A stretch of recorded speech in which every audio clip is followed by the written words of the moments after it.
Hey, how's everybody doing? Hope everybody had a great Thanksgiving and is getting over the food coma and meat sweats of the week. We are hopping on, and we're doing a little bit of we're going to do a little live here today about the new Field Ethos Sauer collaboration rifle that just came out.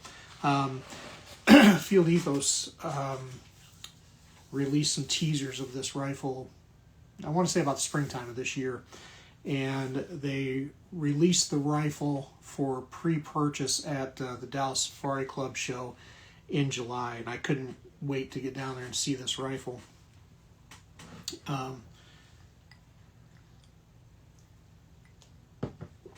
When I saw it, I talked to the folks at Rivers and Glen who are distributing the rifle for Sauer, and they had one on display. It was actually the owner's rifle. He had it mounted up with a scope on a what I would say different, and I'll talk about this, a different mounting system than I've ever seen. I'm usually using a worn QD on large rifles. I'm back to using Tally. I didn't use Tally for a long time because I didn't care for a sales guy that was working there, so I didn't use their products for quite some time. But I'm back to them. But anyways, what is this rifle? Field Ethos. I don't know what the impetus was behind it, but this was a rifle that was needed. Was definitely needed.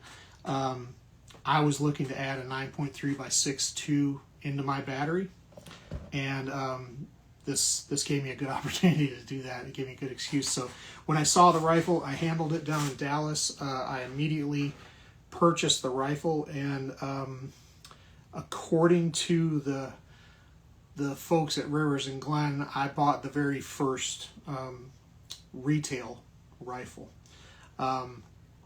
So let's talk about this rifle a little bit. What is it? The rifle is a Sauer 100. The rifle comes, I put some pictures on Instagram the other day. The rifle is in what they're calling a grade 3. I don't know what that means, but I can tell you it's beautiful. A grade 3 Turkish walnut. It's a very nice chunk of wood. This rifle is just outstanding. I don't know if these Instagram lives will really do this justice or not. Try to take some more pictures and post them for you guys here coming up pretty soon. But anyways, it is a Sauer 100. The rifle comes in this grade 3 Turkish walnut. They put a red recoil pad on it, which really sets it off. It's the same contour as their regular pad, just on the Field Ethos rifle. It's red. I believe that'll probably orange up with age and use. Steel checkered bolt ball, which is nice. You can really get a hold of it. It's got a 60-degree bolt throw, so it's fast. Really, really short. You can get your scope mounted low. You can see how low that bolt lift is at 60 degrees. You can really feel the knurled bolt handle. Has a barrel band sling stud, and Sauer does include your sling swivels with the rifle. So when you buy the rifle in the package, you'll have the other swivel there to mount your sling on. Iron sights, rear island, front ramp sight, adjustable for windage and elevation. That's a really nice touch on that front sight on these Sauer rifles. It comes with 2 magazines. One of the things I really like about this 9.3 is it comes with a 5 down magazine, so you can put 6 in this right. So 5 down, 1 in the pipe. Comes standard with the Field Ethos magazine, and if for whatever reason you don't like that, I think it's pretty cool. It does come with a regular polymer magazine. Cold hammer forged semi-weight barrel, 22 inches long. The rifle is short, easy to handle. Has a neutral cast for both left and right hand shooter. There's no cheek piece or anything like this, so it doesn't really matter either. You can shoot it left or right handed. 3-position safety. So if you watched my video the other day about the other little Sauer that I bought for the budget rifle build that we're doing, it's same action, same everything really. So you have a safe that when you're all the way back, it locks the bolt closed, much like a Winchester Model 70. Next position forward, you can open the bolt, but the rifle will not discharge. Then all the way forward. Has a very nice trigger that's adjustable from 2.2 to 4.2 pounds. 3-lug bolt head. I mentioned the 60-degree bolt lift. The rifle is 42 inches overall, end to end. You can see it's very short. It's a very handy little rifle. And Everest action bedding, and you know, the weight is just at 7 pounds without a scope. So this rifle, just as it is a 7-pound rifle, very lightweight. However, the 9.3, even in this lightweight rifle and the compact package, is a very, very low recoiling rifle. I do like the I do like the Schnabel forend as well. One of the things, you know, why maybe did I want to add a 9.3 into my battery was it sort of fills a little bit of a hole.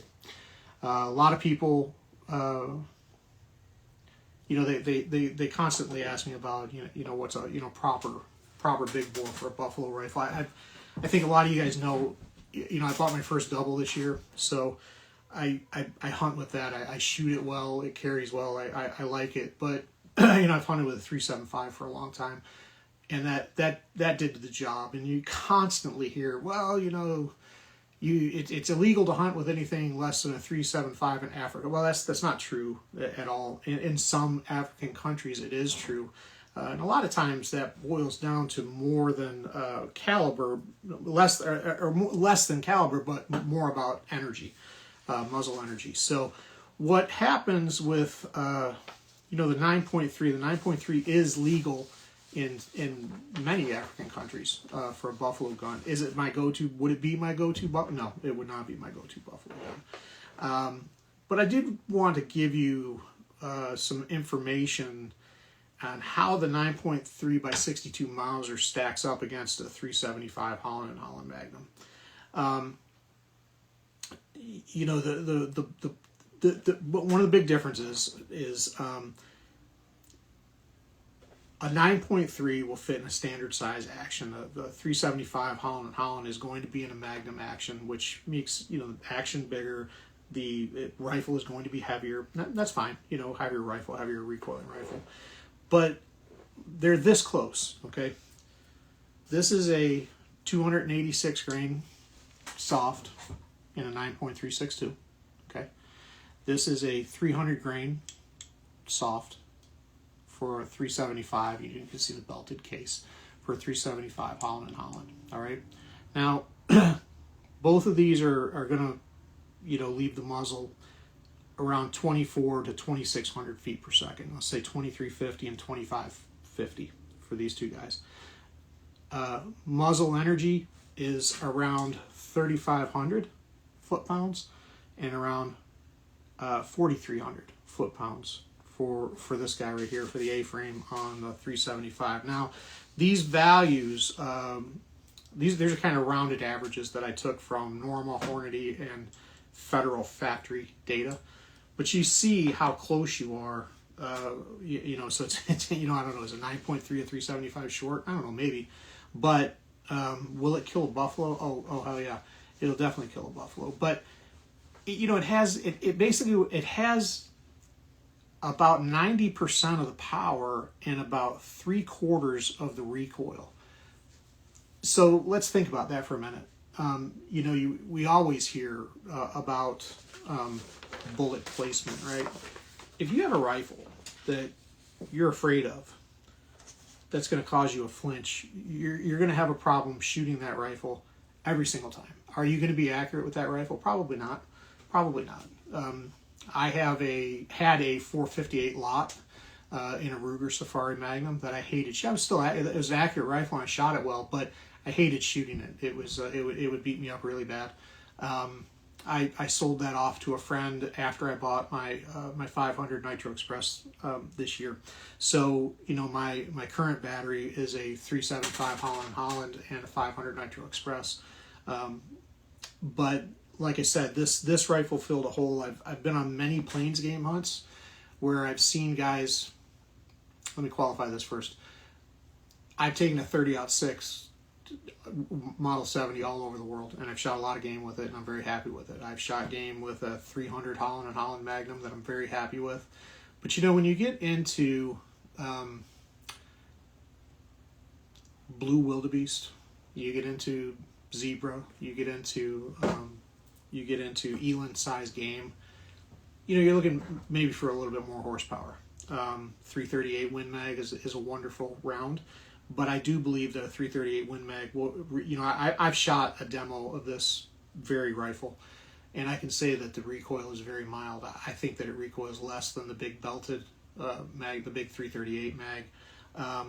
It's got more horsepower within 100 yards than that rifle does, and I think that for a light rifle for your safari, light being, you have your large rifle, your 416, your 470, your 500, whatever it is for your big game, your lighter rifle.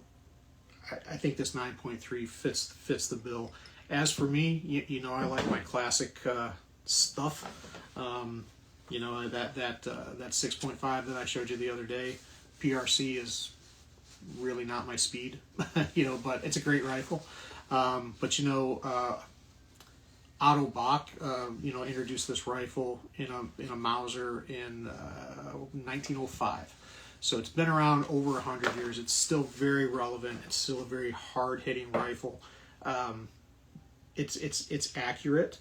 What I'd like to do for you guys is get this rifle scoped and sighted in within the next week while deer season is still down here in South Carolina. And hopefully we can see how it performs on a whitetail. We'll see about that. I don't know. The deer haven't been moving. It's been pretty hot down here. But anyways, that's what I wanted to show you is the new 9.3. Here is the mounting system. The mounting system is from a German company called Hexalock. This is the mounting system that Rivers and Glen had on their demo rifle, and I can tell you that at the Dallas Safari Club Carolinas Foundation Big Bore shoot, they brought a demo for everybody to shoot up there. And what was very cool about that was we took the scope off, we put it back on, and it did return to zero. So I can say that it definitely works. So I opted to try that out on this rifle. Like I said, normally it's Warren or Tally system that I use, but I figured, well, let's go ahead and try this German manufacturer on the German rifle and see how it works. I already know it works, but I wanted to try it on my rifle, so I had the folks at Rivers and Glen send me a set of these. Right now I haven't decided on a scope. I have a couple scopes laying around. It has to be a 1-inch scope because I got 1-inch rings, but I think it'll be like a 1.5 to 6 or 1.5 to 5 Leupold, whatever those are.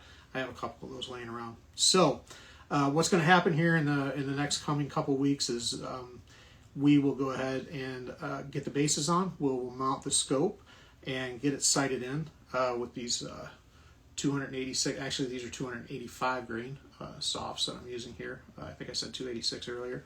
We'll get it sighted in with these. I know you can go down to 250 grain. I've seen some 310 or 320 grain loads for this rifle.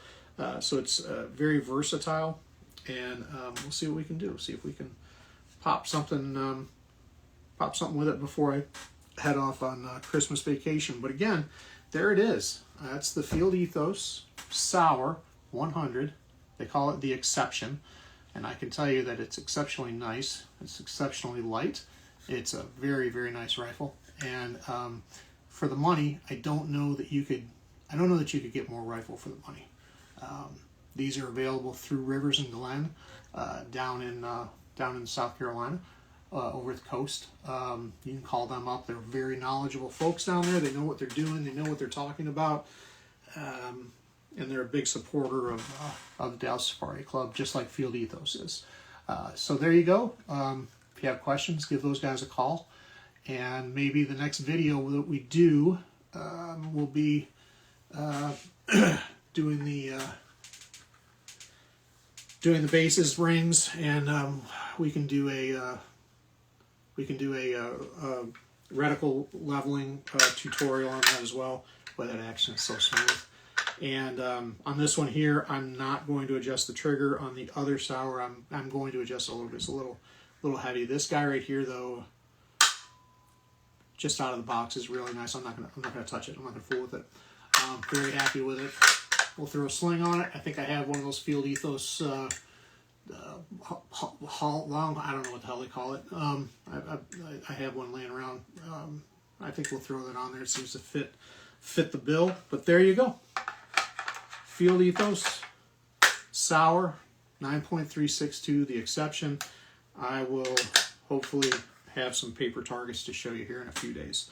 Okay, if you guys have any questions, just shoot me a DM. I will go through the video if I see anything on there. Charlie, don't, yeah, straight sex. Yeah, it sure is. It's pretty nice, dude, for real. But yeah, if you have any questions, just let me know. Shoot me a DM, and I will get back to you just as soon as possible. All right, guys. Hope you have a good night. See you.